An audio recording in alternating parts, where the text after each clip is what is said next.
अस्सलाम वालेकुम नाज़रीन, मैं हूं नम शेख। नाज़रीन, आज का जो दिन है 25 दिसंबर जो भी आने लगा है, 12 बजने वाले हैं।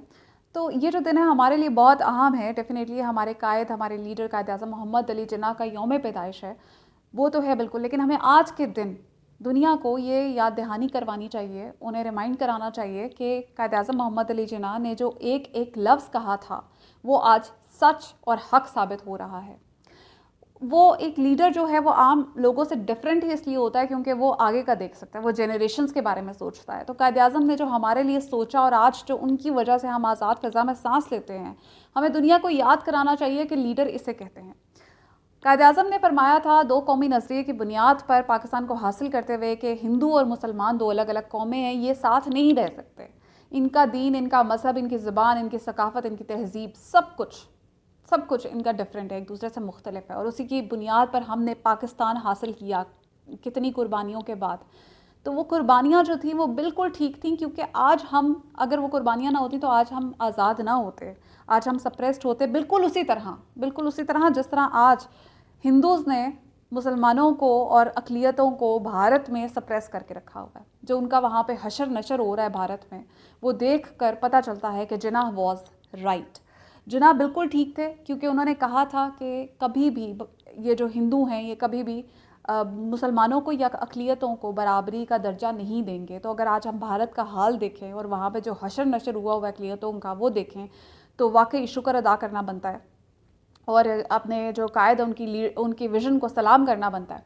वहाँ भारत में आप देखें आर्टिकल 35A, आर्टिकल 370 का जो मनसूख किया गया, कश्मीर में मुसलमानों के साथ जो ज़्यादतियाँ और जुल्म किए जा रहे हैं, वहाँ पर सिखों के लिए नए कानून बनाए जा रहे हैं। वहाँ पे आप नागालैंड में देख लें, कश्मीर में देख लें, सिखों के साथ देख लें कि क्या ज़्यादतियाँ हो रही हैं।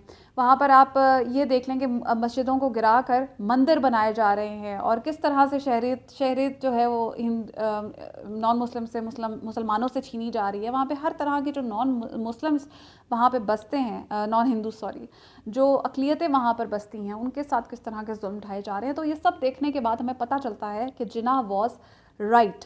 तो जबकि आप दूसरी तरफ यहाँ पे पाकिस्तान में देखें तो हमारी माशाल्लाह हमने अपनी अक़लियतों को कितना इज़्ज़त और एहतराम के साथ और कितना बड़ा दिल करके उन्हें एक्सेप्टेंस के साथ रखा और उनके साथ हम हर त्यौहार उनका मनाते और उन्हें खुश रखते हैं। जबकि भारत में वो खुद ही अक़लियतें जो है वो स्टेट टेररिज्म का शिकार हो जाती हैं। तो ये सब देख के हमें पता चलता है कि जिन्ना वॉज राइट। इसके साथ ही अगर आप देखें कि अभी खालिस्तान बनाने के लिए जो सिखों के जो चीफ़ हैं उन्होंने पाकिस्तान से मदद की जो दरख्वास्त की है, ये भी इस बात का सबूत है कि कायद-ए-आज़म मोहम्मद अली जिन्ना दूरअंदेशी से देख सकते थे। वो बहुत बड़े लीडर थे क्योंकि वो देख सकते थे जो बाकी लोग उस वक़्त नहीं देख सकते थे, और आज उनकी एक एक बात सच और हक साबित हो रही है।